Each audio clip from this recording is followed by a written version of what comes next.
Welcome to the new Camtasia Studio.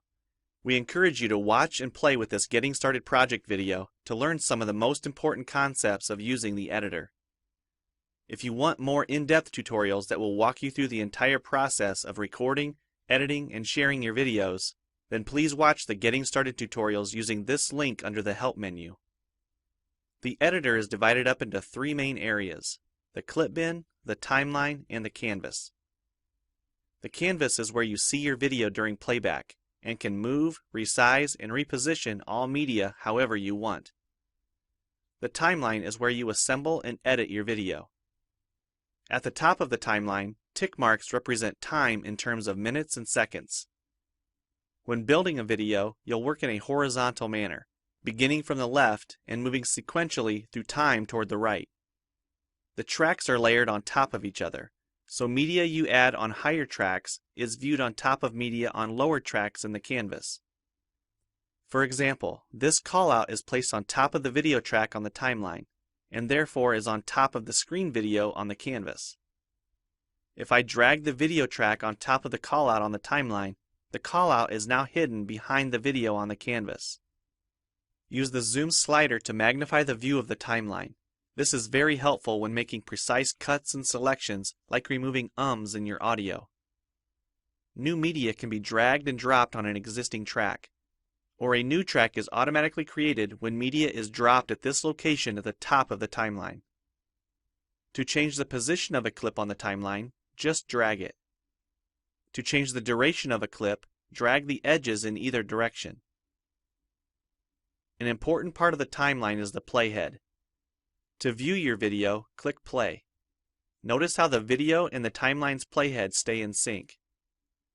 Click anywhere along the timeline and the playhead moves to that point. To remove a portion of your video, make a selection with the green in point and red out point. Then click the cut button. If you don't want media cut on a specific track, just click the lock icon. If you make a mistake while editing, press Ctrl-Z on the keyboard to undo, or choose Edit Undo. Double-click the playhead to deselect. Next, we'll look at the clip bin and the library. The clip bin holds recordings, audio files, images, and title slides being used in the project you're currently working on. The library stores video clips, intros, callouts, title slides, and other media assets you want to use from project to project. It is pre-populated with professional content you can use in your videos. You can download more media from our website by clicking this link.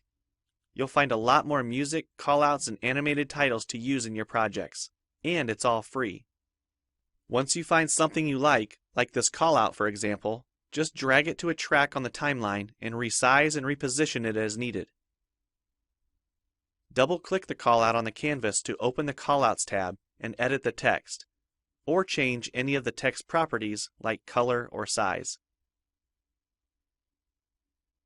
You can find a number of other callouts to use in your projects by expanding the Shapes menu. You've probably noticed the video zooming in and out at times, for example here when it's zooming into the timeline. To learn more about adding and customizing zoom and pan animations to your video, check out the other Getting Started tutorials on our website. We've talked about some of the tabs already, but be sure to explore the others for adding and editing special effects.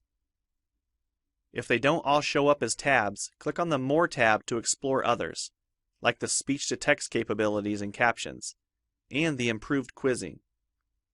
Also, transitions can now be dragged directly to the timeline and added on top of clips. So we've shown a few ways you can navigate and edit your video. But how do you get content into your video? To make a new screen recording, click the Record the Screen button. If you already have an audio or video recording you'd like to use, click the Import Media button. When you're done with your video project, you'll need to click the Produce and Share button to create a shareable video. Expand this menu to see a variety of presets. We have a new video player that plays back your MP4 video and includes other interactive features like table of contents, closed captions, quizzes, and even hotspots. These features are available when hosting your video on TechSmithScreencast.com or the video and player on your own web server. This player provides playback on multiple devices with just one video, whether it's a phone, tablet, laptop, or desktop computer.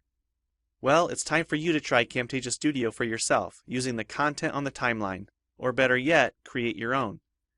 We have lots of free tutorials on our website, and I recommend you begin with the Getting Started series. Also, the help file inside Camtasia Studio tells you how to use each of the Camtasia Studio features and applications. One last thing, if you ever want to open this Getting Started project again to view or practice with, use this link here. Thanks for watching, and we hope you enjoy Camtasia Studio.